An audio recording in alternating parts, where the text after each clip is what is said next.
Hi friends, welcome to smart online Telugu.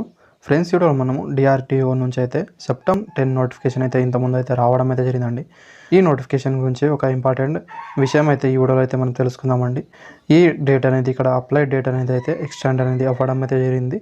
అయితే ఎవరికి extend అనేది అవ్వడం అయితే జరిగింది, ఎవరెవరు అప్లై అనేది చేసుకోగలరనేది కొంచెం ఈ వీడియోలో అయితే తెలుసుకుందామండి. వీడియో నచ్చినట్లయితే లైక్ చేయండి ఫ్రెండ్స్. అదే ఇంకా సబ్స్క్రైబ్ మాత్రం చేసుకోవడం మర్చిపోండి ఫ్రెండ్స్. వాళ్ళు ఇక్కడ ఒక ఇంపార్టెంట్ నోట్ అనేది రిలీజ్ అనేది చేశారండి. Extensions of last date for final submission of application only అని ఇక్కడ ఇవ్వడం అయితే జరిగింది. ఈ నోటిఫికేషన్ అయితే మనం ఫస్ట్ అయితే చూసుకుందామండి. ఇక్కడ మీరు నోటిఫికేషన్ అయితే చూసుకోవచ్చండి. లాస్ట్ డేట్ అనేది ఇక్కడ సెప్టెంబర్ 23 వరకు అయితే ఉండడం అయితే జరిగిందండి. వాళ్ళైతే ఇక్కడ 25 వరకు అనేది ఎక్స్టెండ్ అనేది చేయడం అయితే జరిగింది. 25 అంటే టుడే అండి, ఈరోజు సాయంత్రం ఇక్కడ మీరు 5 వరకు అనేది మీరు అప్లై అనేది చేసుకోగలరు. ఎవరు అప్లై అనేది చేసుకోగలరు ఇక్కడ మీరు చూసుకుంటే, ఫస్ట్ అయితే ఇక్కడ మీరు రిజిస్ట్రేషన్ చేసుకున్న తర్వాత ఫైనల్ సబ్మిషన్ ఎవరు చేయలేదో, అదేవిధంగా ఫీజు పేమెంట్ అనేది కూడా ఎవరు చేయలేదో వాళ్ళు మాత్రమే ఇక్కడ అప్లై అనేది చేసుకోగలరండి. మిగతా క్యాండిడేట్ వాళ్ళైతే అప్లై అనేది చేసుకోలేరు. అదేవిధంగా ఎలా అప్లై చేయాలి, ప్రాసెస్ ఏంటని మీకు తెలియకపోతే కింద డిస్క్రిప్షన్లో నేను ఆల్రెడీ అప్లై వీడియో అనేది చేసి అయితే పెట్టానండి. అదైతే మీరు చూడొచ్చు.